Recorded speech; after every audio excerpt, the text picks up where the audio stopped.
Kuda. Mdara ndini kuda. Katemete. Did he say? Afuze kuti. Major. Ndisi imati kusoma kwana. Mwetu kwa nistari. Tauri Sasha. Honorable Matsangura. Sinashi Matsangura. Now Postinash. Tone picture shoot ya mapele. Tauri Sasha German.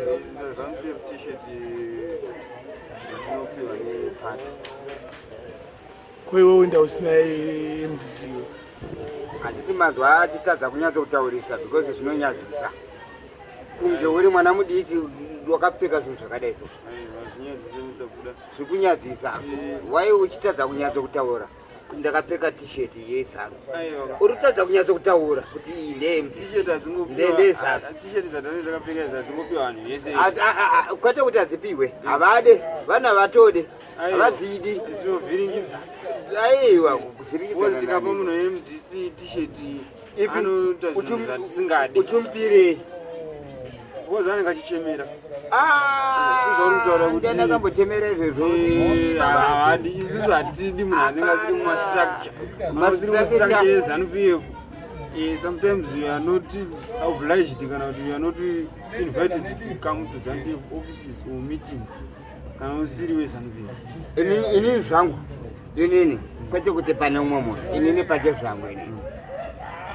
ZANU ndagara handitomboita nezvangu. Kuti ZANU kana ZANU-PF? ZANU-PF.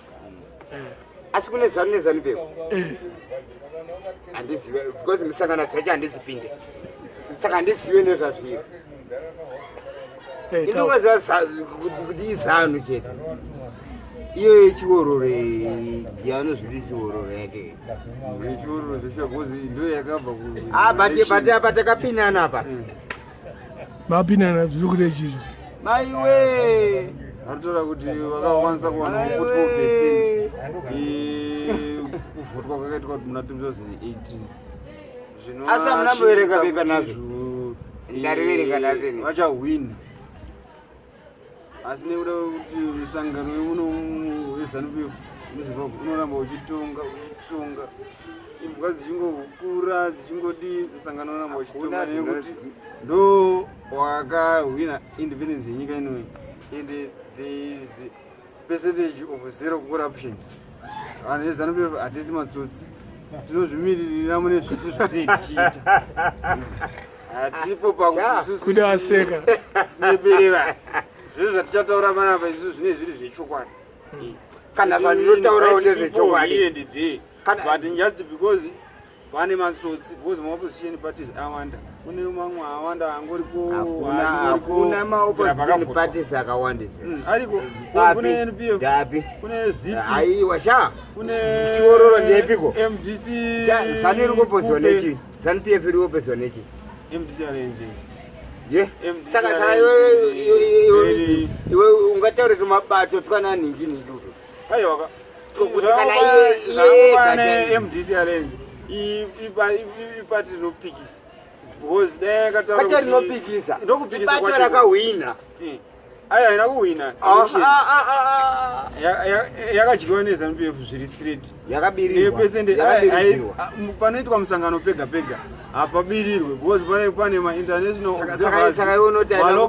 Saka imi tikati zvatiri panapa isusu tinobirirani muri kutaura tichipanana. Ma-elections akazoenda kukoti sei? Izvozvo ndezvekudhara. Ende zvichiri kungoitika nekuti MDC Alliance kuti matsotsi anoda zvitsotsi. President weZimbabwe ndiani? Upachi. Pachipe. President weZimbabwe. Ndiye munhu anotungamirira. Uyu ndi president weZANU-PF. President weZimbabwe Nelson Chamisa. The president weZimbabwe. Uyu ndi president weZANU-PF. Munhu watikutaura naye anogona kunge akadhakwa. Aiwa, taura zvautaura iwe. Unokwanisa kumiririra vanhu hayo. Since munhu ari kuti tingada kuti titaureka tinoona zvakutaura zvinhu wrong because wakuda kuti vanhu vatange kuti vafange vari out of order vakunyepa especially panyaya yekuti vanhu vanoziva kuti ZANU-PF is the winning party and is the ruling party that go to votes that are not large. Kana example kana pakasonarapo kana tina shamwari yangu kana iwe chitaura vanhu zviri kubvira pandiri ini ndiri kutaura uri tsotsika because MDC Alliance izere matsotsi vanhu vada kuzvipanduka munyika mavo vada kuzviona kunge masaladi vada kuzviona kunge vakapenga vada kuzviona kunge vanokwanisa kupikwikidza ZANU-PF haina kupanduka ZANU-PF haina yakapanduka because yakadyiwa aiwa ini ndo mataurire ayo ndeyekuti kana ukaenda kunze kwenyika vanhu vanokutaura kuti uri tsotsi because vanenge vachiziva kuti uri kunyika andiri kunzwa anenge achinyeba ndiani ukaenda kuamerica chaivo vanokutaura kuti the ruling party is the winner of the elections of 2018 that is ZANU-PF. Just The because Riga. no just because The Riga and the winner and they listen to reality zvinhu zvese zvinoitika you should even know to differentiate things. The winner and the Riga. These two things. what did you call rigging? The winner and the Riga. Rigging is what you are doing. You are not giving me a chance to teach you how ZANU-PF is leading this one. We give you a chance to operate as MDC Alliance according to the international protocols. But you change those protocols. So you now start to say you want to if you don't go and vote, it means that it's not a problem for ZANU-PF. Aidambobvunza kuda wakavhota here. Muna second ndakatanga ndovhota pachirodzo ndini muno ndakatanga ndovhota ndini nini Wavhotera chi? ndakavhotera MDC. Waivhoterani? Dzakawanda ka MDC tinazotaura kuti Chamisa ndopandavhotera pana MP ndakasa Peter Moyo kansela ndopandasa uyu andani wemukadzi benzi Chingadeya Kwaiwe wakavhotera?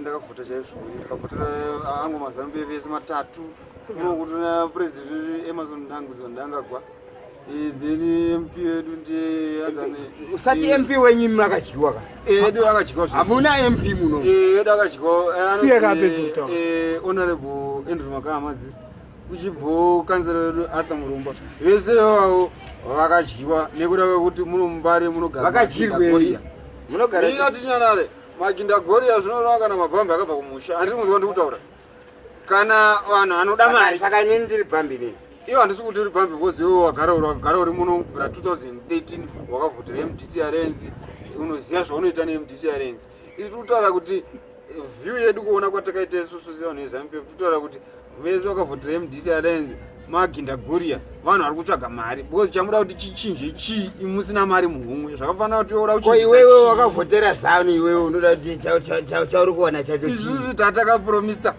manga tatakapromisa kuti isusu tira kuti titaura nemadofo Maginda Goria iwe ndimi Maginda Goria me taura tichipromisa zvinhu zvisina taura tichinzwa kuti we want to avoid violence here taura tichinzwa kuti tiraita chitsotsi chekuda sei tiri kutaura kuti tatakapromisa kuti mastreet lights achagadzirwa zvabva zvazodii imi muri zikora vanhu vanoda kupondaponda zvinhu muchidhisira zvinhu manga makapromisa zvabva zvaita mari ino mati ndati manga makapromisa zvikazoita seiko Maginda Goria api akapiwa tumapepa tumasiripi twemavhoti tunobuda mukanzuru dzekunana Stodhatu ndo kwavakavhota vavhota ikokoko ndo pakatangira chitsotsi ndingoti munhu akabva kumusha kana mari rimwe zuro pamwe akabva kunovhota futi kumusha ikoko aigona kugeza ingi ovhota futi kuStodhatu izvi zvinoitwa nevanhu vanoziva mavhoti kuradza imimi ZANU-PF because MDC Alliance hazviite kuti hwine munomu nekuti vanhu munomu they are there to defend their houses their legacy their buildings and as well their business saka it means kuti kuhwina kwakaita MDC Alliance there's chitsotsi chakaitika nezeki nenyaya yekuti mabhesi anga akawanda because ukatarisa kuti maivhotwa kwavo maiva muzvikoro asi pakazovhurwa bhesi rekunzi muStodhatu muchada kuvhoterwa ndo pakange pane mavhota akawanda iwe uri kuti ZANU-PF ndiyo yakabirirwa uri kuti yakabirirwa yakatsotswa nemareforms akataurwa nema-mp because mp akanga ariko ainzi Gift Chimanukire ndiye akataura kuti ati muzvikoro mega hamusirimo mungavhotwe nekuti mungaitike violence. Saka nekuda kuti president anoteera zvinotaura ma-mp akaona kuti rekatiti isusu kana president wanongoiwe kana uchitaura kuti president unongotaura niwe commander in chief and of the defense forces zvinorava hakuna munhu anoita vane mari, vanhu vane mauto nevanhu vane anoita mabasa matatu, commander in chief and president of the defense forces. Yes, iye ari munhu wane zvinorava kana uchizvimirira defense force but ono vasingazvimirire azvinzi kuti uchamirira kutaurwa. Saka ndozvigaro zvenyu mapanenana munozviita iko iwo wakanga une chigaro but takaona kuti hausikwanisa kumirira chigaro chako. Chipi chigaro chechi chebato ripi ZANU-PF takatokubvisa because takatoona kuti iwo unopenga haudi kutedzera chigaro. Handitoitezvo baba, hembe yakapfeka inondisemesa ivi. Haingakusemese because hembe dzinotengwa dzinotohodwa zvese zvine zvida mari. Saka isusu patinotaura international community seZANU-PF kuti isusu kambani yakapundiswa matisheti yakasara iri $2 billion yekuti inongobhadharwa kana tichida $2 billion yekuti tiende mberi seZANU-PF. Zvinhu zvinofana kuitika nekuti at the end of the day that's where the Gregorians started to manipulate and being in multiples and they started to multiply. Especially in this election that took place, we had 184 political parties. But in 184 political parties, the parties that ZANU-PF elections were 15. Right, power magija.